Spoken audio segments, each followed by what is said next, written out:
Vamos a presentar la parálisis del plexo braquial del recién nacido.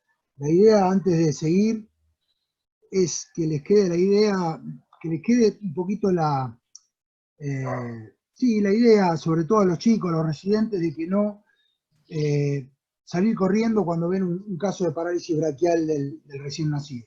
Es algo que perfectamente lo pueden manejar, sobre todo en las primeras semanas, no desesperarse, y bueno, es lo que quiero desarrollar a lo largo de la clase para que quede esa imagen de un tema que es poco frecuente, pero que a veces te puede caer. Siguiente.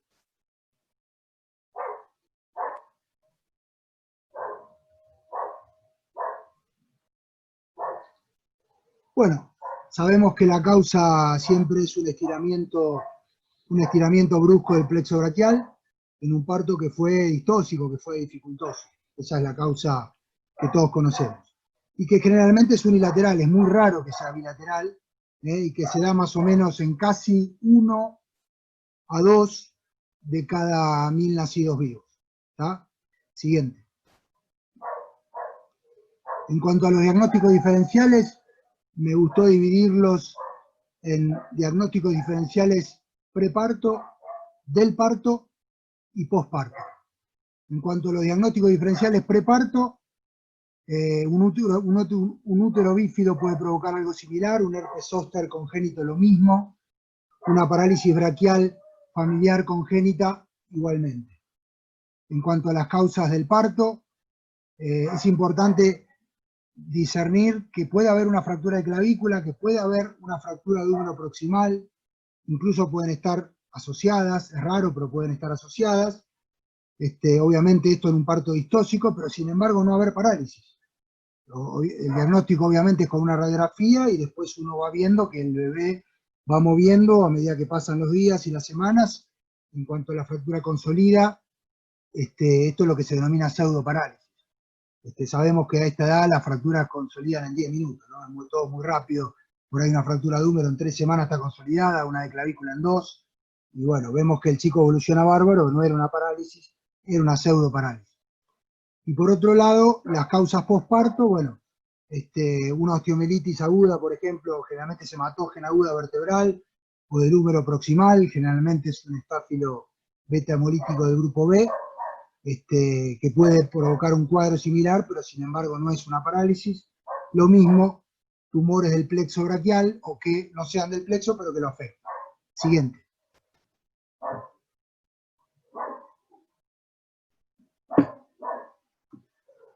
Bueno, en cuanto a los factores de riesgo, los vamos a dividir también en de la madre, del parto y del recién nacido.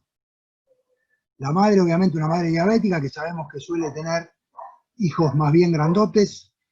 Una madre obesa, lo mismo. Una madre que aumentó más de 20 kilos en su embarazo, lo mismo.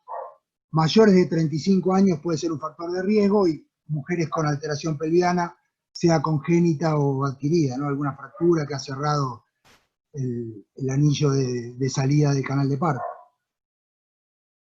Causas del parto, bueno, un parto obviamente distóxico, como dijimos, dificultoso, un parto que requirió el uso de forceps, lo mismo.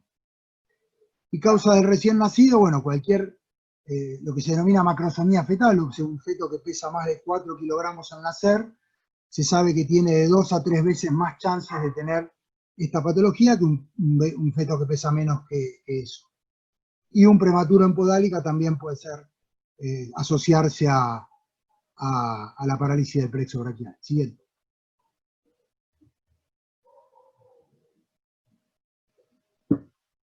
En cuanto a la anatomía del plexo braquial, sabemos que se divide en 3 troncos: el tronco primario superior, que lo constituye C5 y C6, el tronco primario medio, que lo constituye C7, y el tronco primario inferior, que lo constituye C8 y dorsal o torácica primera. Siguiente. Siguiendo con la anatomía, las ramas posteriores de los 3 troncos, ¿sí? Las 3 ramas posteriores de los 3 troncos forman el cordón posterior.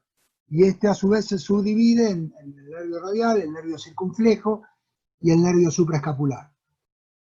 Las ramas anteriores del tronco primario superior y del medio forman el cordón lateral, que esto a su vez forma el nervio musculocutáneo y la parte lateral del nervio mediano, y la rama anterior del tronco primario inferior forma el cordón medial, que este se subdivide en nervio cubital, nervio braquial cutáneo interno y la parte medial del nervio mediano. Siguiente. En cuanto a la anatomía funcional, para hacerlo un poquito más entretenido, sabemos cuando está afectado el tronco primario superior, o sea C5 o C6, lo que va a estar afectada es la abducción del hombro y la rotación externa del hombro, más la flexión del codo. Si se agrega C7, o sea el tronco primario medio, va a estar afectada la extensión del codo, la extensión de la muñeca y la de los dedos. Y si se agrega el tronco primario inferior, o sea C8 y T1, va a estar afectado también el cierre de puño. Siguiente. En cuanto a la clínica, sabemos que por suerte la gran mayoría son solo altas, es lo que se llama parálisis de Erb, el 75% son solo altas, el miembro superior va a estar aducido, o sea, pegadito al cuerpo, rotación interna y el codo extendido. Después vamos a ver imágenes al respecto.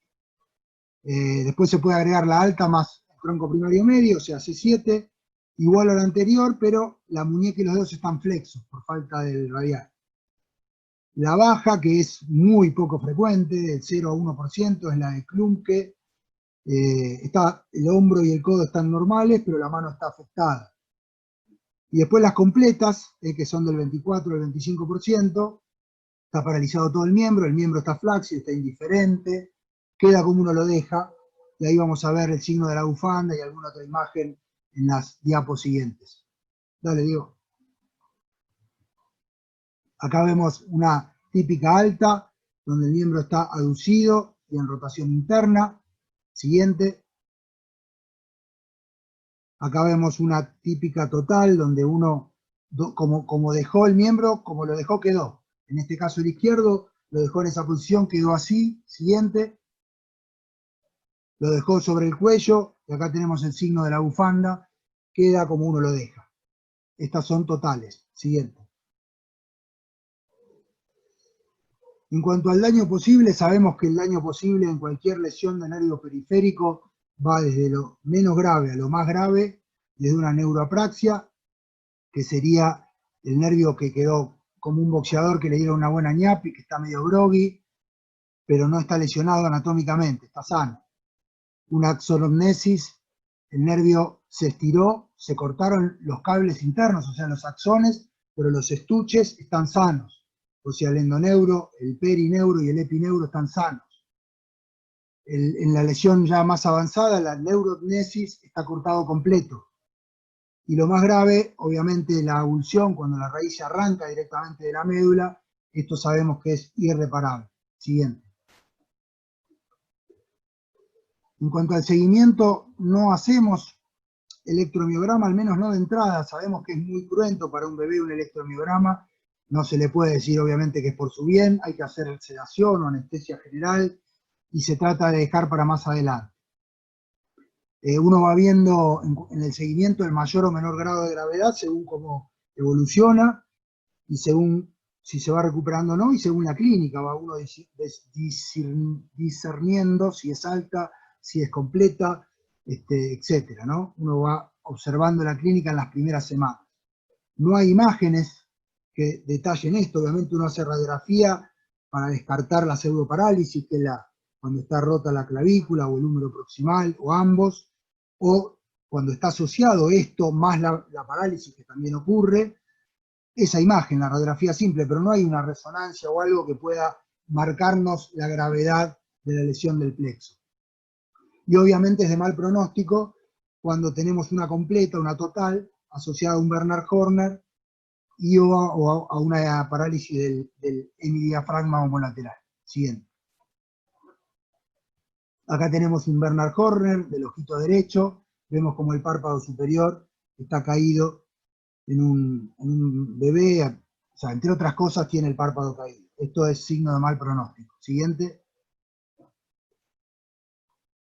La evolución natural, en general, las lesiones de neuroapraxia o de axonognesis son bien tratadas, suelen recuperarse el 100% o muy cercano a esto en 2 o 3 años.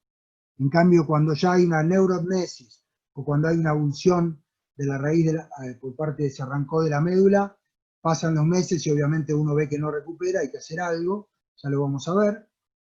Y las secuelas de no tratarse esto, que es un chico del campo, que no es tratado, obviamente va a quedar con actitudes viciosas, el miembro superior obviamente va a ser más pequeño que el sano, y puede haber lesiones por automutilación. Se sabe que aparte de lo motor está afectado lo sensitivo. Entonces el chiquito toma su manito como si fuese una total, me refiero que compromete también la mano, como si fuera un peluche, qué sé yo, un chupete, la muerde, la lastima, la ulcera, porque no siente nada, no siente dolor y la muerde. Entonces eso obviamente hay que evitarlo. Siguiente. En cuanto al tratamiento, en general se suele observar qué sucede después de las radiografías durante 3 semanas y luego se comienza con la fisioquinesioterapia, que esto es por parte del kinesiólogo y por parte de la familia también. El kinesiólogo y el traumatólogo debemos enseñarle a la familia qué cosas le tiene que hacer al bebé, porque el kinesiólogo tampoco va a ir todos los días 6 horas a trabajarlo, y esto es importante hacerlo muchas horas en el día, darle bola a ese miembro superior para que rehabilite mejor. Dentro de lo que hay que hacer, la movilidad pasiva, obviamente tiene que ser lo contrario hacia lo que el miembro superior tiende. Sabemos que tiende a la abducción, entonces le damos abducción, lo separamos del cuerpo, tiende a la rotación interna, le damos rotación externa, tiende a la extensión de codo, le damos flexión, tiende a la extensión, por ejemplo, si tiende a la flexión de muñeca y de pulgar, le damos extensión a ambos, o sea, todo movilidad pasiva contraria a lo que tiende ese miembro superior. Estimular la movilidad activa, o sea, que no lo ignore, que lo tenga en cuenta en cuanto se empieza a recuperar, que tome objetos y demás. Las posturas, históricamente, Guido Richetti se debe acordar, se hacía la colocación del alfiler de gancho, no sé si sigue haciendo, después Berto nos lo dirá, el alfiler de gancho contra la sábana, contra la colcha, dejándolo en posición de esgrimista para tender a la abducción y a la rotación externa, contraria a lo que tiende, eso durante por ahí horas en el día, lo mismo la colocación de férulas nocturnas con el mismo objetivo. La terapia ocupacional, lograr que ese miembro sea utilizado, por ejemplo, si tiene una pelota, que juegue con ambas manitos, no solo con la sana, si va a apilar objetos, estimularlo para que los apile con ambas manitos, para estimularla, eso logra la integración cortical de ese miembro, si no el chico lo ignora y no lo integra a su corteza cerebral y ya después no lo va a recuperar, por más que no tenga una neuroamnesis. Y estimular la sensibilidad, es muy importante no solo cuidar que no se lastime la mano, sino también estimular que esa sensibilidad también se vaya recuperando, no solo lo motor, haciéndole tacto, haciéndole masajes, haciéndole contacto frío-calor, etc. Siguiente.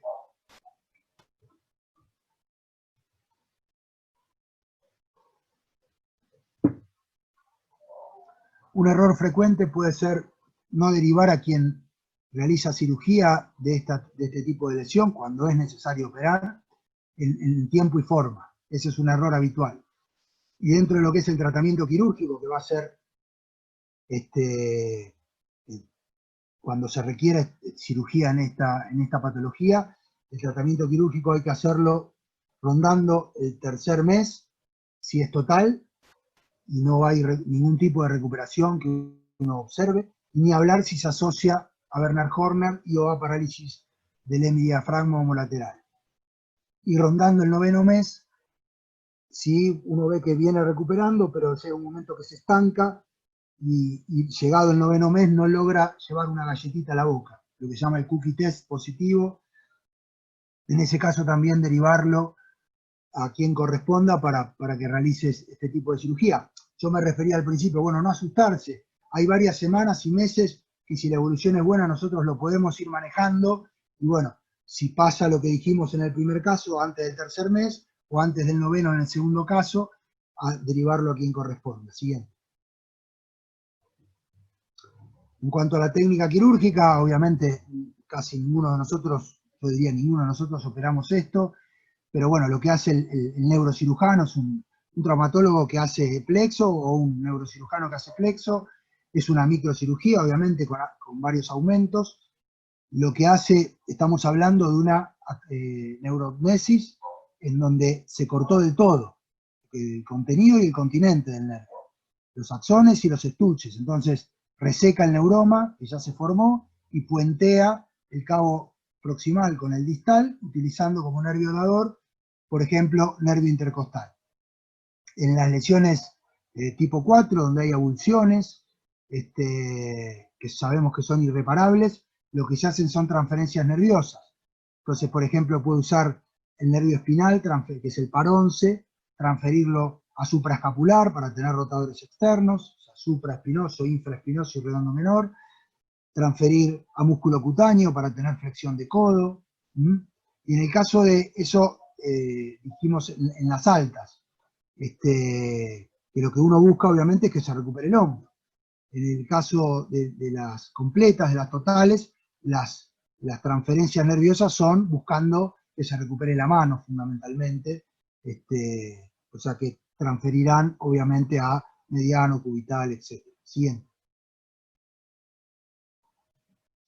En cuanto a las secuelas, ya sea porque no hubo tratamiento o porque hubo una recuperación, hubo tratamiento y una recuperación parcial. Las secuelas del hombro más comunes suelen ser que el hombro quede en rotación interna, tratando uno con el tratamiento de que sea lo menor posible. Después vamos a ver una imagen, el signo de la trompeta, en donde el chico tiende a hacer más elevación porque no tiene buena rotación externa. Puede haber deformidad de la glena, esto es muy fácil de entender, de la glena y o de la cabeza humeral, que inclusive pueden estar la cabeza humeral subluxada o luxada a posterior. Es lógico, si predomina la rotación interna, que la cabeza se vaya hacia atrás, a subluxación o a luxación posterior. Obviamente, en estas etapas hay que hacer radiografía, tomografía y ver el daño que tenemos. A veces este daño en una etapa ulterior amerita alguna cirugía reconstructiva de la glena o alguna cirugía derrotadora del húmero proximal.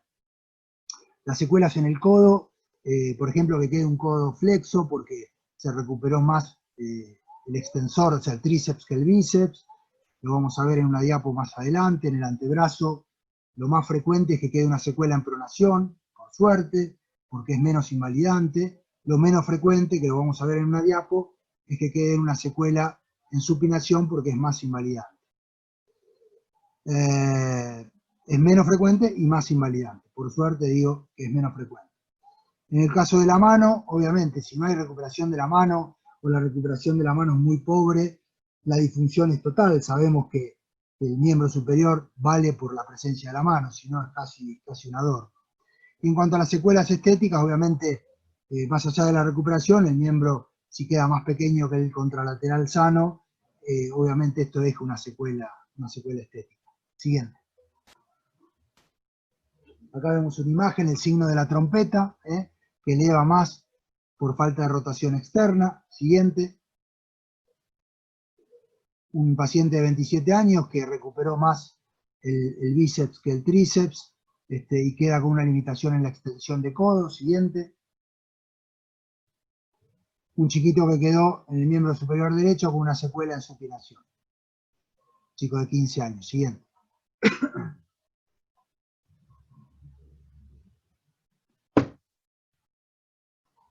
Bueno, en cuanto a las conclusiones, es importante hacer un rápido diagnóstico, descartar la asociación o la independencia de fracturas, como dijimos, de clavícula húmero proximal, empezar a rehabilitar el terapeuta y la familia a partir de la tercera semana, dejar en todo caso para más adelante el electromiograma, hacer una rápida derivación a quien corresponda, rondando un poco antes del tercer mes, cuando es total y no hay recuperación, ni hablar si estaba asociada, como dijimos, a Werner Horner o a parálisis del hemidiafragma homolateral, o una rápida derivación al cirujano, rondando el 9º mes, cuando había un cookie test positivo. Siguiente.